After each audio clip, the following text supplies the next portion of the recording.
Mr Deputy President, I rise to speak on the Jobs for New South Wales Bill 2015, a bill that the New South Wales opposition will be supporting, but a bill that fundamentally disappoints us on this side of the chamber because of the wasted opportunity it represents. That's right. I'd like to commend the work of the Shadow Minister and Leader of the House, and his second reading speech on this bill systematically exposed the failures of the bill to deliver on the big promises that it makes. Mr Deputy President, let me recap on the stated objectives of this bill, which are to facilitate job creation and economic development through job creation and incentives, and to establish Jobs for New South Wales to provide high-level strategic advice to government for the purpose of job creation and driving investment in New South Wales. Of course we can support these aims, but as usual, the rhetoric just doesn't match the substance. It's a reoccurring theme from this Liberal-National Government. Just in the last few weeks, they've offered up a paramedics bill that doesn't assist paramedics, an ambulance bill which doesn't address the serious challenges facing our state's ambulance system, and now a jobs bill which effectively tinkers at the edges by establishing an advisory board to consult on the jobs crisis in New South Wales. Let me discuss this advisory board for just a moment. While not bad in theory, it hardly encompasses the broad range of expertise that should be represented on such a committee. The same government that sees no need for regional ministers, relegating them to parliamentary secretaries with no oversight from the parliament, equally fails to understand why regional representation would be required on a board tasked with advising the government on how to create jobs. I am also concerned about the failure to include women's representation on the advisory board. At a time when more and more private companies are looking to innovate and find new ways of attracting and retaining women in the workforce, this government has totally ignored the issue of women's representation when it comes to formulating a board to advise it on jobs policy. And I welcome the amendment, and I welcome the proposed amendment that to ensure disabled job seekers will be adequately represented as well. As the Shadow Minister for Disability Services, the Honourable Sophie Cotsas, has said, when it comes to creating jobs for people with a disability, this government is missing in action. So at its core, this advisory body is a pretty weak response from a government that has shown time and time again it talks big on job creation but fails to deliver for New South Wales. Of course, that hasn't stopped the performance today from those opposite, and it has been quite a show. But it takes a certain type of person to talk up the jobs performance of a government which has overseen significant unemployment rises during their time in office.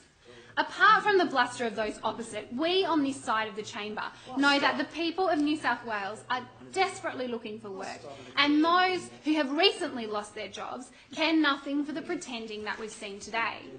And it is pretending, because when we look at the AVS Labour Force survey from July 2015, the numbers don't look good for the Liberal-National Government. In the Greater Sydney region, unemployment was 5.1% when the Liberal-National Government came to power in 2015, but now it's 5.5%. On the Central Coast, unemployment was 6.3% when Labor left office, and now it's 7%. In Blacktown, unemployment has gone from 6.3% in 2011 to 8.4% under this government.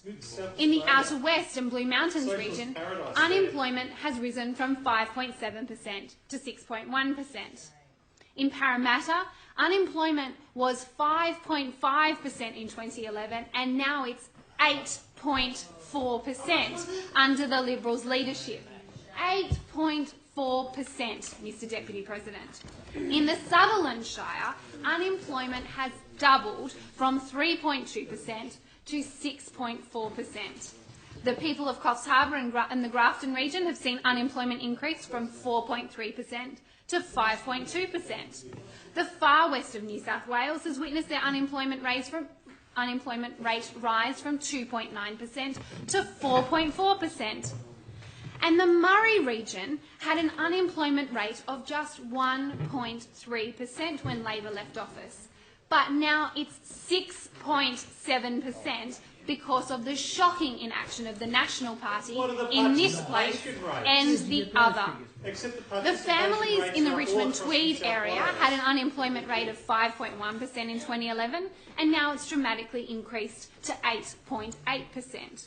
The mid-north coast of New South Wales has seen unemployment rise from 10.1% to 11.2% because of the Nationals. And in the Hunter Valley, unemployment has increased from 5.8% when Labor left office to 11.5% under this Liberal-National Government, almost doubling.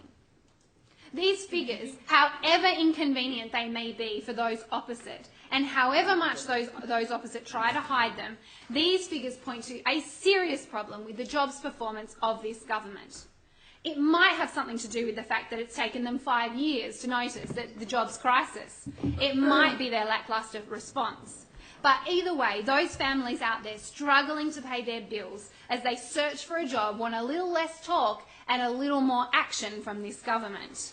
They could start by reducing their job-destroying TAFE cuts, which have damaged local economies and reduced the skills of our young people and our unemployed. You do wonder how a young person is going to re-skill themselves for a dynamic and evolving economy when we have TAFE fees in the thousands of dollars that keeping people unemployed and unengaged. But the real shame is that it's yet another opportunity to really make this state a better place, but it's been squibbed by this government. It's just more rhetoric and no substantive action.